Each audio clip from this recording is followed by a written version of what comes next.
Okay, I will tell you now that the video opener is not what it appears. Um, like I said, a lot of this channel is about learning. And when we get to the end of the video, I'll address that part and show you exactly what it is. Um, at one point, I myself thought that I had captured something special because in the audio that was captured nearby um, there was a couple sounds. And those sounds correlate with when that image was taken. eh, The difference is a minute. And having gone through the audio at first, I made that note. And it's not like when I review video, I can do it all at one time. I need to go through this piece of video, then this piece of video, then this piece of video. And this is also why I carry multiple cameras on one rig. So this first recording was taken at 2:19 in the morning. I labeled it as uncertain. Um, this one I was really interested in um, because at the beginning there are basically I think four vocalizations, and then um, this is like I said, this is taken out by the outhouse, about the same place that the image at the start of the video was taken, and that got me excited. That kind of fueled the fever towards that image up front. As you listen to it, you will hear um, Mrs. T and I talking in the distance, but it does sound to me like there was some animal or two animals um, that was really close to where we put that mic before crossing the campground and going to bed. This next one,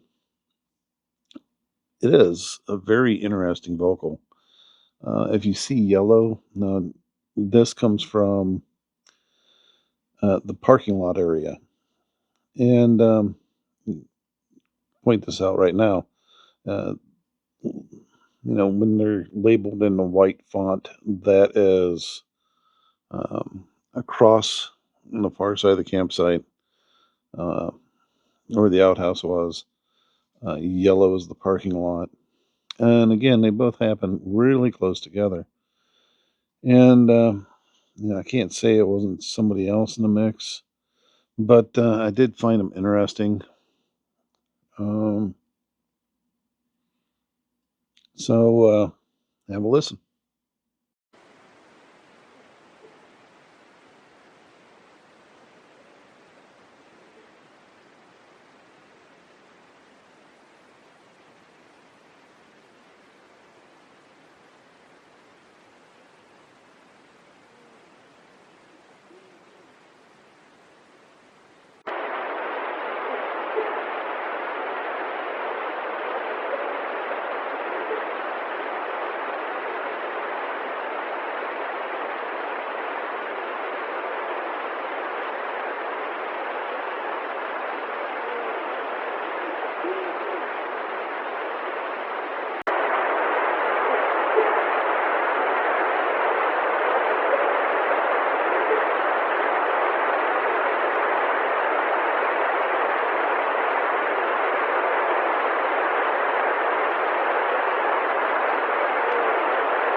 So I've listened to the audio.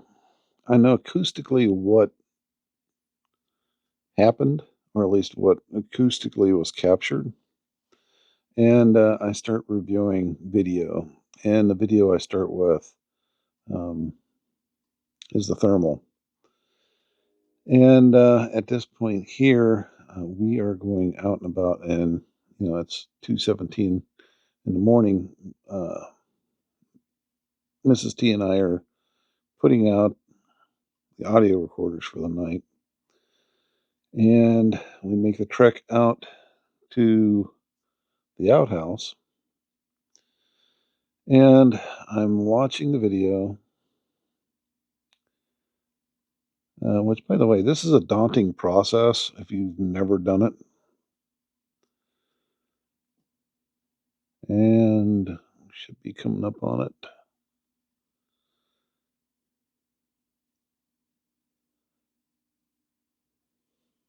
I'm going to stop it. I'm setting up the audio recorder. She's gone off to the left, or excuse me, to the right. And are we still walking back? We're still walking back in there. Sorry, excuse me. I see that.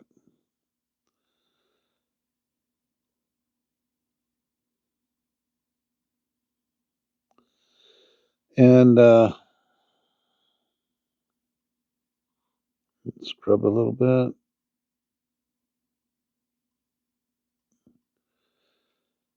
Immediately, my eyes are on it. And we're going to go to the next video because this is where I'm starting to do analysis of it. And you get so wrapped up in the moment, or at least I got wrapped up in the moment, thinking, "Holy crap! I think I actually caught something." And as see the next one, as we slow it down, pause it. I mean, you see what appears to be eye movement. You see kind of head, shoulder, arm, back, and actually, it gets even weirder when you watch it because as it pans out, you see this dark shadow right there, seemingly with arms wrapped around it right here. So it looks like there's an arm there, and it's got arms wrapped around it. And it looks like a sitting figure with a figure sitting on it. Um, and I mean, look at that. Does that not look like an eye opening and closing to you? It sure does to me, or it sure did. Um, and so I've heard the audio, I'm seeing this. And this is another reason why it took so long to do the videos. Um, there's more, trust me, in the next couple of days. But I am trying to get a grip on what I'm seeing here.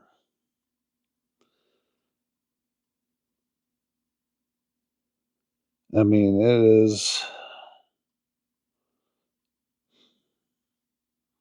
Get it dark here. Start that over. Oops.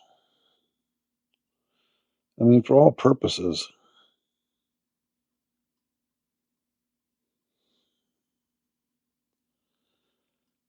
tell me that's not crazy looking, you know? Um, so I'm super excited. But it's because I've got this, I've got the audio. The audio has me very suspicious about what's going on because that audio came from around this area. It sounds a little bit like chimps, it has that ape sound. So, and I thought, well, I've always got the thermal mounted on the A rig with a microphone and camera, but I really did not think. And well, what I thought was that the camera light would be in red mode, which means I wouldn't be able to see in the distance. So for a couple hours, um,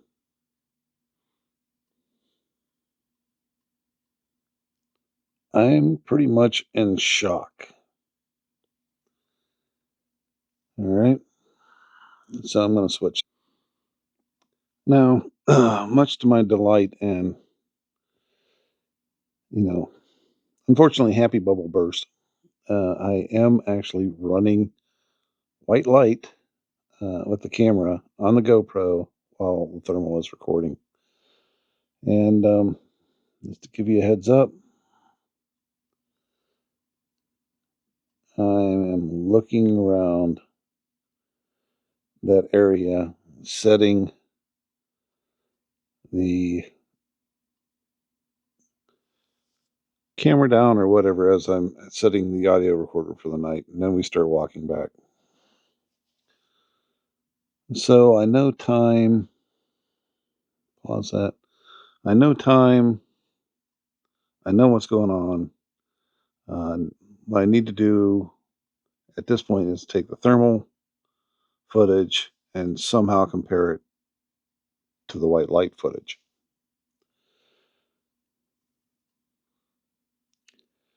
And it wasn't easy timing the two videos together, but I succeeded. So as you'll see here in the upper left, um, it's going to move with the video, excuse me, upper right, move with the video in the lower left. The other hard part about it is the fact that the thermal it's got a zoom, it's got a 2x zoom on it as I'm looking around, um, trying to figure out exactly what that was. Because, prior to this, I'm pretty much um, excited that uh, I captured something of substance. But as you look, you can see that they're in sync as I'm moving about. Um, and right there it is. Did you catch what it was? I'm going to go to a different video in which has the thermal image down in the bottom left corner. Okay, so here we are again. Let's see that we're looking around. There's the image. Let me back it up.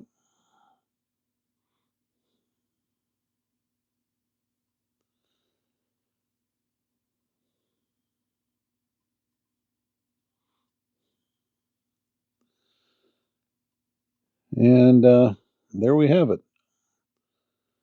Our what appears to be a baby Bigfoot down here in the bottom left is actually just this chunk of wood. And I double checked because you got this bald spot over here. It is in the video. You have the darkness around every look. But you hate that whenever you're making a video and all of a sudden you get a notification from Amazon. Um, but yeah, there's the head. What looks to be the eye. It's just